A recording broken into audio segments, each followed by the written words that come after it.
Stephen B. Gunn, front right, U.S. Special Representative for North Korea, and Lee Do-hoon, second from left, Special Representative for Korean Peninsula Peace and Security Affairs, have been discussing coordination since the fall. Pool photo by Kim Min-hee, EPAFA-DEC.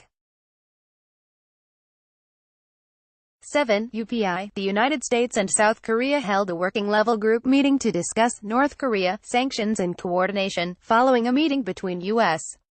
Secretary of State Mike Pompeo and South Korea's Kang Kyung-hwa. Officials from both sides exchanged views through a video conferencing platform, ahead of a face-to-face meeting between Stephen B. Gunn, the U.S. Special Representative for North Korea, and Lee Do-hoon, the South Korean Special Envoy for Korean Peninsula Peace and Security Affairs, South Korean news service News One reported.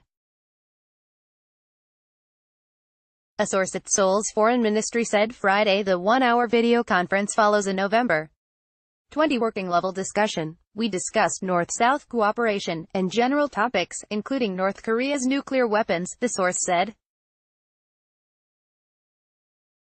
Related, Xi Jinping praises improved Korea ties, promotes compromise. Lee and B. Gunn did not participate on Friday, leaving the discussion to resume between Seoul's Director General for North Korean Nuclear Affairs, Jang Yi, and Do, Director of Peace and Diplomacy Planning Lee Dong-yeol, Alex Wong, U.S.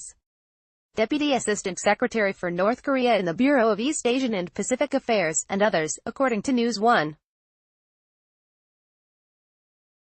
The working-level groups began in the fall amid criticism that two allies were not coordinating on North Korea. In November, Pompeo told Seoul nuclear progress should not lag improving Korea ties. On Friday, the two sides discussed a potential Kim Jong-un visit to Seoul, and talked about ongoing railroad surveys in North Korea. The activity was recently exempted from United Nations Security Council sanctions.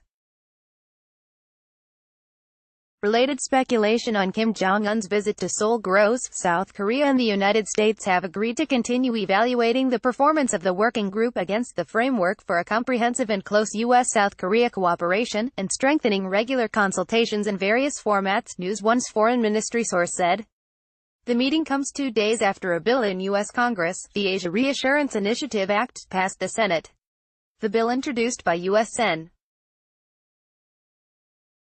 Cory Gardner, won bipartisan support.